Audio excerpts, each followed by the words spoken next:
Good afternoon and welcome this afternoon to After the Close. My first time hosting this particular webcast. My name is Ben Watson. I'm an education coach and senior manager here at Charles Schwab, and I'm joined out there in the chat by my good friend Barb Armstrong, who has taught this class on a number of occasions. There is the closing bell, which means that the day is over. I got the opportunity to start the day this morning with our Trading Futures webcast, and now I get the opportunity to close it out with this discussion. So I'm glad to be here. I'm glad that all of you are here. And I'm glad that Barb Armstrong is there to help answer your questions. Whether you're in the recorded version or the live version, be a part of the conversation.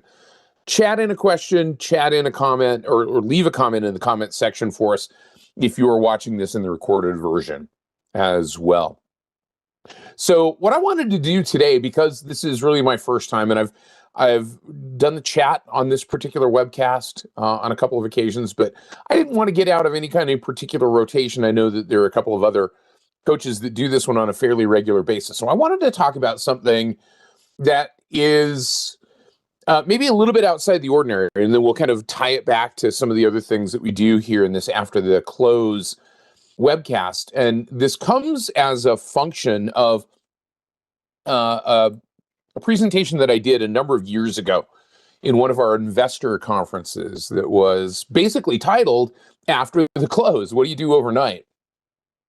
And I put together a kind of a sense of what are the things that I look at around the globe in the after hours timeframe to get ready for the next day, to get ready for the next trading day, to see how the market is reacting, to see how the world is reacting to news of the day here in the United States. So we'll talk about that. We'll talk about taking those ideas and translating them into action and what you can do with that. So a couple of things, though, we need to take care of really quickly in terms of housekeeping. Remember that everything we talk about simply for illustrative and educational purposes, not a recommendation by any means. Remember that options carry a high level of risk. They're not suitable for all investors. Make sure that you're aware of the risks and characteristics of standardized options. Read that document so that you understand it. A lot of associated disclaimer language around those options, but very simply this. Investing involves risk, including the loss of principal. When you're trading options, that accelerates that risk.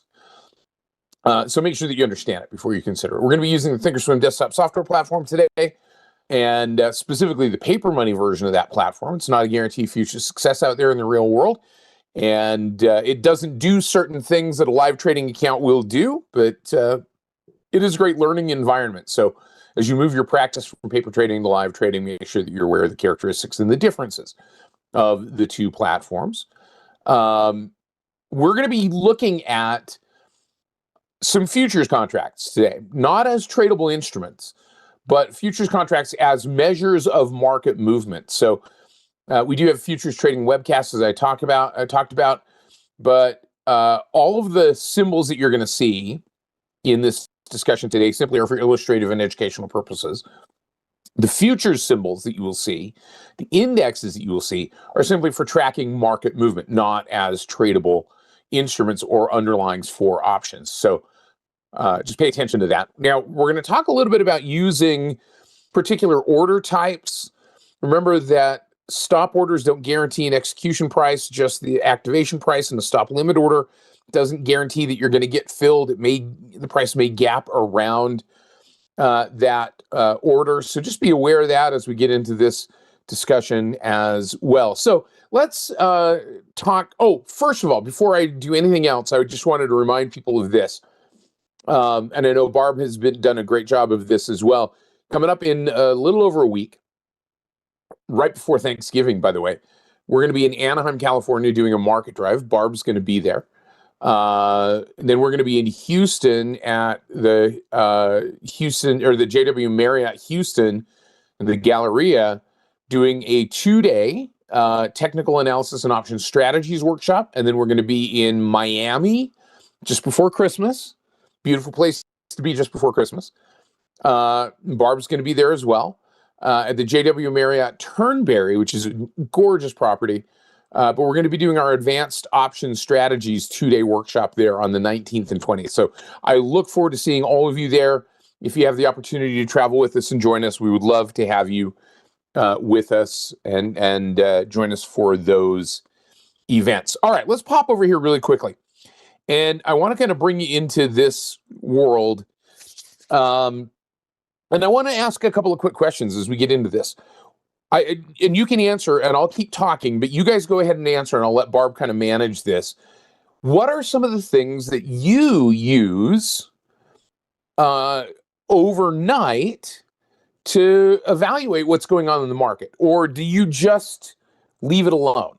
And now I'm going to say this, so you can let me know, what do you watch overnight, or you just leave it alone, you don't bother? I'm just going to say this. I tend to kind of take a peek, even when I'm, supposed to be asleep, take a peek at what's going on in the market. Some of you who follow me on X, by the way, Barb posted that up there at the top of the page, and it's kind of rolling up. You can follow me on X at Ben Watson CS. You can follow Barb on X at Barb Armstrong CS. And one of the things I have a tendency to do is late Sunday night post a post about some futures product that's moving, some segment of the market. Janelle logs into the platform, looks at stocks that are trading, goes back to futures, Brandon says. As we talk about this, recognize, and I'm just going to say this again really quickly, recognize that some of these products are also represented by ETFs. We're not going to talk about the specific ETFs, but recognize that some of the things that we're going to talk about doing are going to be, or will also be represented by ETFs. If you're going to trade an exchange traded fund, remember to read the prospectus, understand the characteristics, risks, charges, and expenses of any instrument that you are considering trading. So David says, Asia and European markets and futures. Cool. Okay. Awesome. I like that. You guys kind of have a lot of you have a really good handle on this, of kind of seeing what is going on. And here's the cool thing. The more we become a global market, and we certainly are to a certain degree, the more we are a global market, the more important understanding that flow of information becomes. Now, certainly people have to sleep, and I get that. But at the same time, understanding what markets are open and when, and what's having an influence on kind of the global flow of the market is an important consideration. So what I wanted to do is kind of go through this process and give us kind of a setup. And I will share this grid with you that I've got here. But the grid is this. I've got the S&P 500, represented by the SPX index. I've got the Nikkei. I've got the Hang Seng, which is the Hong Kong index. I've got the FTSE 100, which is the London exchange. I've got the DAX, which is the German exchange, basically the Frankfurt exchange. I've got, we could add in there a couple of others. We could add in the CAC, and we could add others. But basically, I've got Asia, Europe, and then the U.S. futures market related to the SPX, crude oil, the dollar, and gold. And these are kind of the if you want to look at it as kind of the overnight dashboard, this is kind of the overnight dashboard that I look at to see what is going on. So the first thing I want to do is I wanted to kind of go through this timeline, and I tried to do this in a way, I have a kind of a sense of it just knowing these things and having done this for a while, but I wanted to kind of go through this really quickly in an order so that you can see it. And I hope this timeline makes sense. I'll put this out actually on an X post, but starting with the SPX up here in the top left corner. So the SPX closes just as it did a couple of minutes ago. And then there is this little bit of a pause, if you will. So we get into that time frame where there's not a lot happening globally. until the Asian markets open up at about 8 p.m. And again, I say about because there are, we're talking now about a lot of different markets and market holidays and things like that. So there may be changes to that. There may be differences, may be different because of, time zones and things like that. So just kind of keep that in mind. I tried to put all of this in Eastern time zone or Eastern Standard Time so that it was all consistent. But the Tokyo market opens up at about 8 p.m. Eastern time. And when we say previous day, that means that this spans the midnight time frame here in the US. So it opens up at about 8 p.m., closes at 2 a.m. So the Tokyo Exchange, the Nikkei, is not currently open. So we're not going to see a lot of movement out of that. But we will, as we come into that 8 o'clock time frame, we'll start to see that Nikkei starting to move, reacting to the news coming out of the US for the day. So starts with the US. Okay, I'm not being US centric to the sense that, I think of, global domination or anything like that. And this is not political. But the big driver of global markets around the world is the US cash trading market in New York from 9:30 a.m. to 4 p.m. New York time, Eastern time. And once that market moves, the others react to it. Now, you can say that, is it the tail wagging the dog? Does it come full circle? And the answer is, yeah, it does. But once the SPX closes, there's this brief period of time where there's not a lot going on, but there's some digestion in the market. Now, what I'm not showing in this particular grid yet is kind of that after hours time frame or those 24/5 trading times where there is trading activity going on, lower volume trading going on. We're just simply looking at the different exchanges as they get up and running for the day. So we go from the SPX, a little bit of a break, then we start into the Nikkei, and then very closely thereafter, the Hang Seng, half an hour after that, the Hang Seng opens, and it goes to an hour after the Nikkei closes. So you're going to see the Nikkei and the Hang Seng overlap one another. Those are these two. Asian markets are generally going to be the broad cross section of that overnight time frame. Then about 3 a.m., when Hong Kong is closing, is when the FTSE opens, the London Stock Exchange. And the FTSE opens up. Again, this is on Eastern Standard Time. So about 3 a.m. Eastern Standard Time, you're going to start to see the FTSE reacting. Now, the FTSE is going to react to what happened here as filtered then through the Nikkei and the Hang Seng. So the FTSE is going to kind of get that information and now process that information. But the thing about the FTSE and the DAX, and the DAX is, like I said, the German exchange, and the DAX opens up also at 3 a.m. but closes a little bit later. It's got a longer time frame, but they've got a little bit of a break in the middle of the day there as well. But the FTSE and the DAX are going to react again to what has gone on in the Asian market, but they're also going to add their own mix into it, because now you're going to start to see influences from early news reports, right? You start to think about an hour or so after, maybe 2 hours after the FTSE and the DAX open, you're now going to start to see the flow of news coming out of the East Coast, out of political news, out of market news. As you start to get into that 4 a.m., 5 a.m. Eastern time frame, that news flow is going to start to pick up. And so that's going to influence these European markets. And so how those European markets move in reaction to that early news, what's happened overnight, in reaction to that early news is going to be the trial balloon for how the US market then is going to react to that news cycle. So this is all interrelated, because then you remember the New York Stock Exchange is going to open up at 9:30. So there is this overlap in time frame.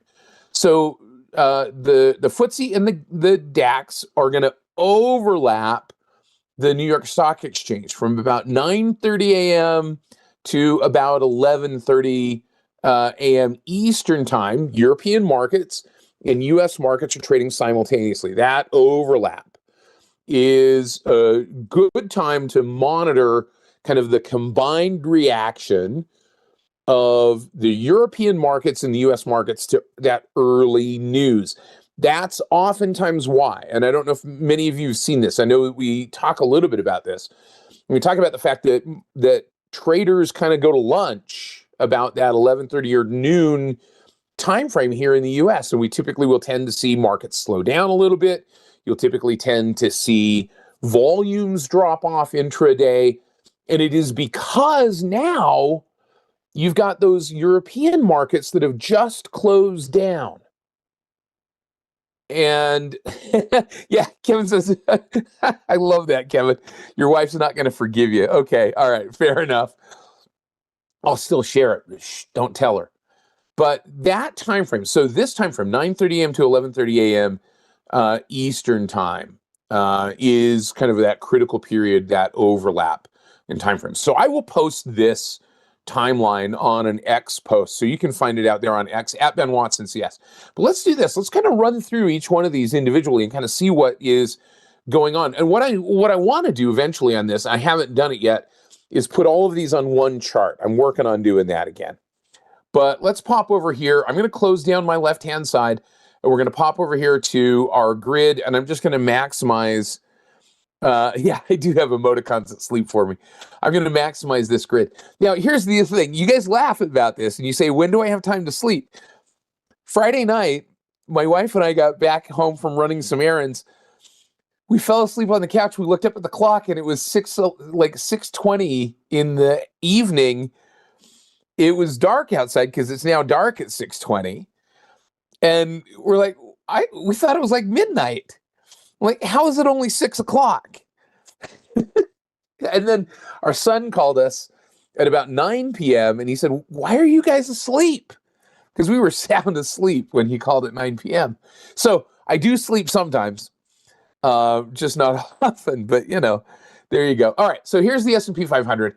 And we're looking at this on a one-year daily chart. So we see those daily bars here, or daily candles. And so that daily candle is going to be reflective of kind of that overall picture of what's gone on for the day. But the cool thing is we can always kind of take this into that sub-daily time frame just by clicking on our time frame here. And the one that I like to use that I think is kind of consistent with the idea here is this 5-day, 5-minute chart. And I've got these intraday or overnight timeframes highlighted, and you can set that up by going to the gear icon, and you can go to the the time axis, and you can show those timeframes. You can go here to equities, and you can say show extended hours trading session and highlight extended hours trading sessions, and then you can show those on the chart, and you can kind of see what's going on. So if you want to see today, kind of the reaction, so if we kind of zoom in here and we go to about that 10:30 time frame right here, that's about 10:30. Here's 10:30. So this whole time frame right here up to about 10:30 Eastern time, right? Up to about 10:30 Eastern time. That whole time is that overlap between the European markets and the US market. And so you can see perhaps there's a little bit greater volatility there. There's maybe a little bit of directionality to it. And then we get past that 10:30 time frame and things start to settle in, maybe a little bit less volatility, not necessarily so much less directionality, but a little bit less volatility. You see these broader swings in those global exchanges. Now, the thought process that says, well, it's only European traders that are trading on the European markets, only U.S. traders trading on the U.S. markets is not correct, because we know that these firms that are trading, these institutional traders that are trading, they're trading across platforms, they're trading across international boundaries, and so they're going to have an influence on this market. Likewise, plus ADRs, or American Depository Receipts, or stocks that trade on U.S. exchanges with mechanisms like ADRs, American Depository Receipts. Those are going to have an influence on the market because those prices are also being influenced by the other time frames, those other markets.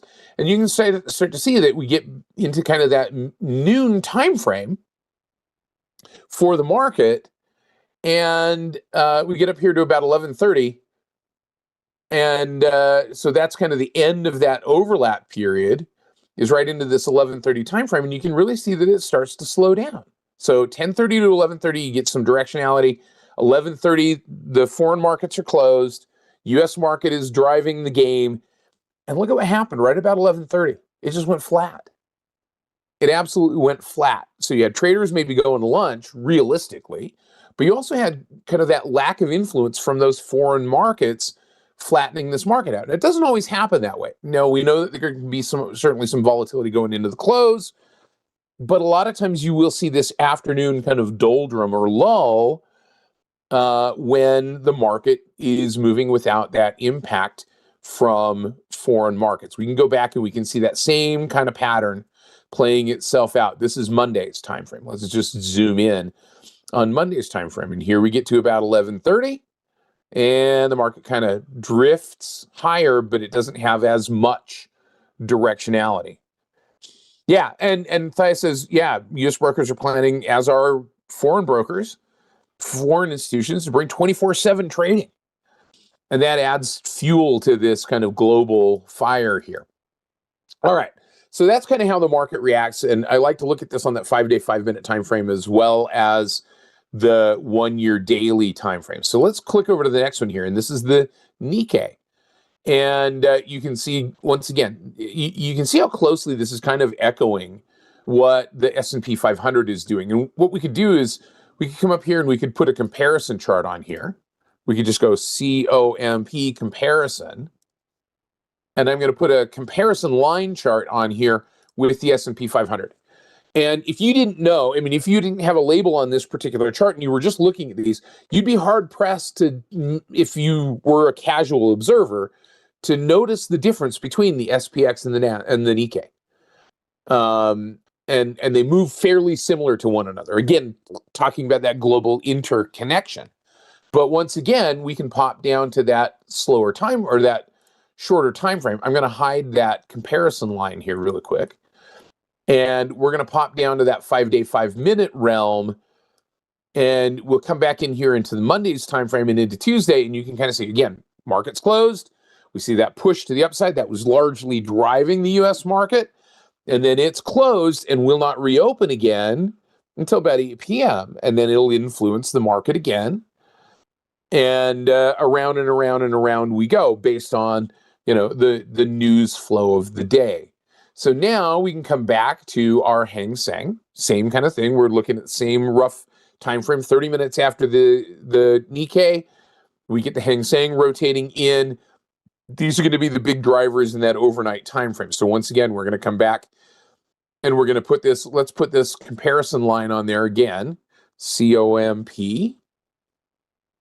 comparison.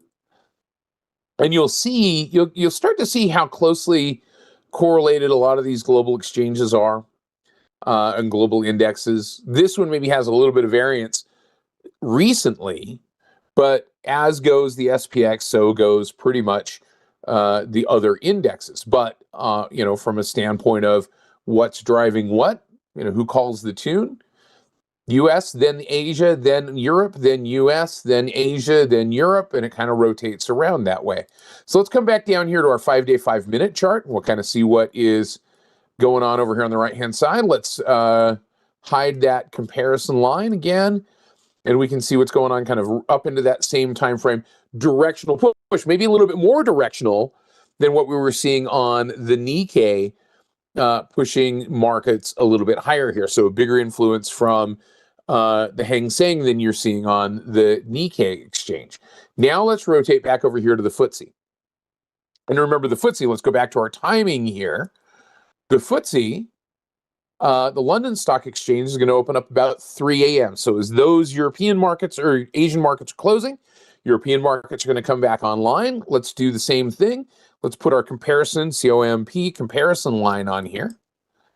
And we'll see how this relates. And you can see once again, being driven by the global movement of the market. As the market moved down, as the SPX moved down, so did the FTSE. As the SPX moved up, so did the FTSE. Kind of moving along those same lines, we're seeing that same relationship. Now let's hide that. And we'll come over here and we'll pop into our 5-day, 5-minute time frame. And in this last, so you can kind of see that that time frame when this market is open and driving the market. So coming online and then driving with some directionality and pushing to the upside here. Now we'll see this market come online about 3 a.m. and it's been rocking and rolling. So it's very likely that the FTSE and this lift that we're seeing here in the FTSE over into its close, which its previous close would have been, in this case, 11:30 a.m. Eastern time this morning. Remember, was driving the U.S. market higher. And then we saw the U.S. market go sideways once we lost that kind of oomph from those European markets. Now let's take a look at our next one here, which is the DAX, the Frankfurt Exchange. This is one, this is one of those where you would sing, one of these things is not like the other. One of these things isn't really the same. And we'll put our comparison line on here and apply. And even though directionally it's fairly similar, the DAX has been kind of a little bit more sideways. The German market, heavily influenced by the euro and the Eurozone, and has also had perhaps their own challenges in terms of debt and high interest rates and other things, has been underperforming somewhat, and very much so recently. So the German DAX underperforming, but the last couple of days we've been seeing this strong move to the upside. Again, a lot of this has to do with perhaps some of the tariff issues that are going on. Whatever the political issues are that are driving this, it doesn't matter. We're seeing the movement happening and it's moving higher. Let's put this on that 5-day, 5-minute chart and kind of get a sense here once again. Let's close our eye on that comparison chart. And let's close this down on that side, and we can see, again, some upward movement. So FTSE and DAX moving fairly similar to one another. It wasn't at all surprising that we saw maybe a little bit higher open in the U.S. market. So now we rotate from here. What oftentimes will be helpful in seeing the early morning movement of the U.S. markets before the cash market opens is using the futures contracts. And I noticed a couple of you said that. I talk about it in my Trading Futures webcast, which is on Thursday mornings. And so the futures market trades pretty much 24/6.5, roughly. And there's a short time where this market closes for system maintenance and things like that, and settlement and so forth. And then it comes back online and starts to drive. So the influence then is going to be exerted here in the futures markets. And we'll pop this back down to a 5-day, 5-minute chart and see what's going on.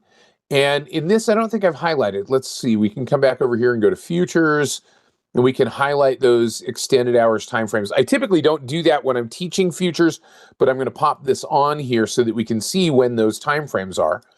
So here are those overnight timeframes into Tuesday morning. Here was Tuesday morning. You can see that the futures market followed. The futures market down a little bit here this morning. But you can see that as the Asian market and the European market started to drive, that European market started to push the ES futures to the upside, which influenced the cash index and pushed it higher over the course of the day. The Asian market continued to move that. The European market started to move that up until about that 11:30 time frame. Once it lost that impetus, the futures market, the index itself, kind of went sideways. Now, Dijen asked a question: is this something that day traders use for scalping? And that's a really interesting question. The thought process here is this: yeah, there is scalping type of trading activity, meaning picking off very, very small moves. that happens in futures contracts. We talk about short-term trades in the futures trading webcast. And if you want to learn a little bit more about that, we had a good conversation this morning about the difference between taking a trade as a short-term swing trade versus taking a trade as a trend trade in the futures market. Join us for that trading futures webcast if you want to. But a lot of traders, many traders, I don't know a lot, I don't know most traders, but many traders will use these simply as market measures in terms of in terms of kind of where that impetus is, the directional push. And this is also where, you can get into technical analysis. You can start to put some technical indicators on here like moving averages and see which direction those moving averages are. I try to keep this fairly simple, right? And thank you, Lakshmi. Appreciate that. That's some good stuff. And see, that's part of being community, right? Is sharing that kind of information. All right, so let's kind of rotate through the next ones here.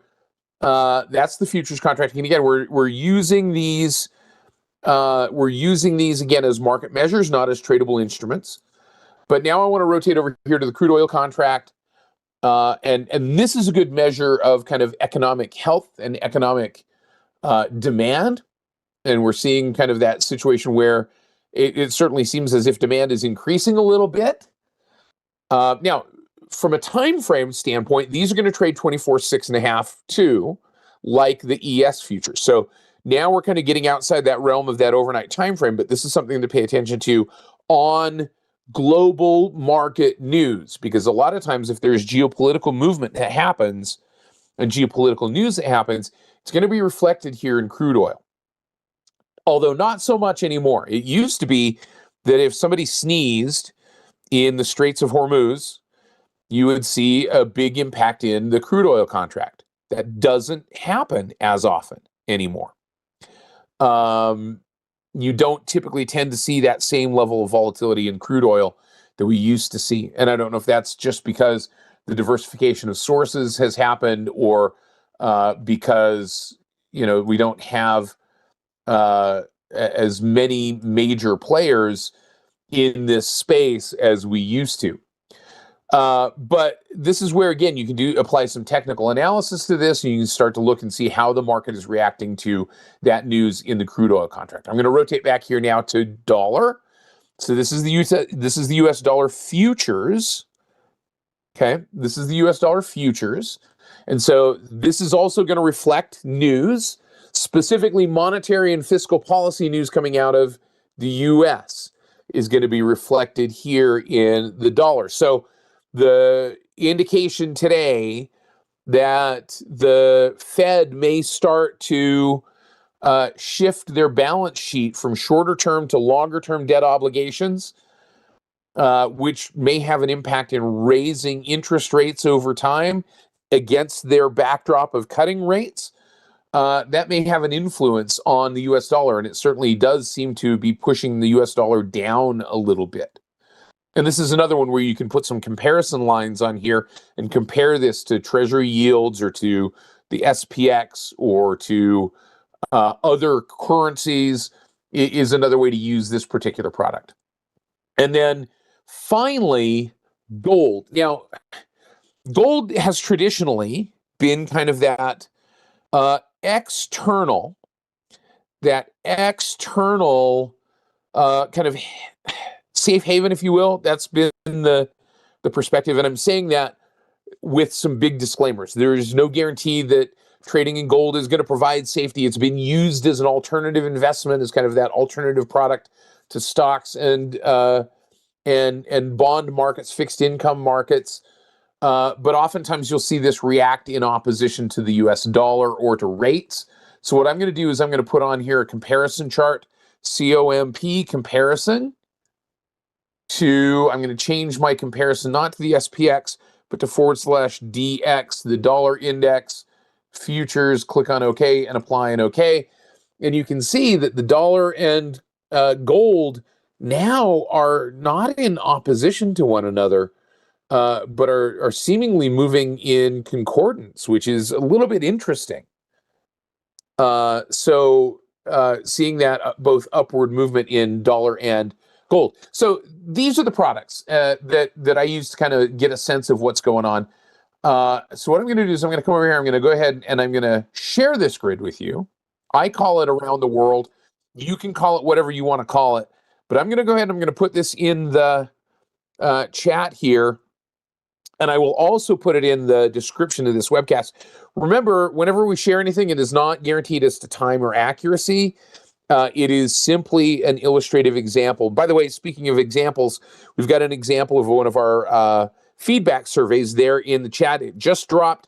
Do me a favor, fill out that feedback survey. Let me know what you think about this particular discussion today and this particular webcast. Now, I will show you one other area here before we go that I like to take a look at when it comes to overnight movement and getting ready for the market tomorrow. So sometimes you can't, if there are some accounts that are not enabled to trade or view /DX. So you could use, there are ETFs that track that. You could use indexes. There are other indexes to use instead of the dollar futures, $DX. Is it DXY? Yeah, $DXY should work for you as well. Okay. All right, so I've shared that. Let's do this though. I'm going to show you this one, and I'm going to pop back over here to my single grid just so that we can view this. So let's go back to our single grid right here. There's our single grid. I'm going to go to my Market Watch tab, and I'm going to come down here to my public watch lists. And in the public watch lists, what I'm going to be looking for here in this particular case, lovers and losers, post-market movers, to see what is moving in that post-market or after-market time frame. And this is also going to include indexes here as well. So you're seeing that the NASDAQ and the Dow Jones are both moving, the composite and the Dow Jones. But this is where you can start to look for movement. And so I'm going to sort by this net change column. And I'm going to look for something that is moving. So what I'm seeing now is Alcon, Quest Diagnostics, Paramount Skydance are all starting, KKR are all starting to see a little bit of a positive move here in that post-market time frame. So we might look at something like, and again, this is going to be based on your technical analysis as well. You might look at something like, let's look at Paramount Skydance. It still has an earnings announcement coming up. And I'm going to go to the chart. And we're going to see what's going on. And so on their earnings announcement, we saw this move to the upside. Earnings announcement was yesterday after the market closed. Today's reaction to that. We saw that movement in the after hours. I'm going to put this on a 5-day, 5-minute chart so that we can see that after hours time frame. There's not a lot going on right now, but from a trading perspective, we might set something up that looks for a break out of a diagonal trend line, or we might come back down and look for that 1-year daily chart and say, all right, if this continues to move higher, if we get a move above this resistance level, then look at getting into the trade and taking that trade in a directional fashion, because this is a close above the high of the low day, if you want to think about it from that standpoint. So what we might do, come in, right click, create an order, and we'll do a buy custom with OCO bracket. In this particular case, I'm going to create a buy stop order that says stop, wait, don't do anything until the price of the stock gets, in this case, I'm going to go 1680. And I'm going to leave this, I'm not going to get into the extended hours time frames for this. I'm going to wait for the next day's movement. I'm going to leave this on as a day order. The market's closed. That means this is going to be active the next day. And I'm going to look at taking that trade off if price gets back up to that high at about 2090. So that's going to be my exit, 2090. And I'm going to make that one good till canceled. And my stop is going to be right down here below 1466. If it goes below that level, 1466. For some of you watching who are in my futures trading webcast, you see this very similar to the types of trades that I've put on there, but I'm just setting this up as a buy stop order, and we're going to wait. So what I'm going to do is this. I'm going to label this really quickly. Entry, target, and stop. And that's how I would do that short-term swing trade in anticipation of that potential continued move to the upside.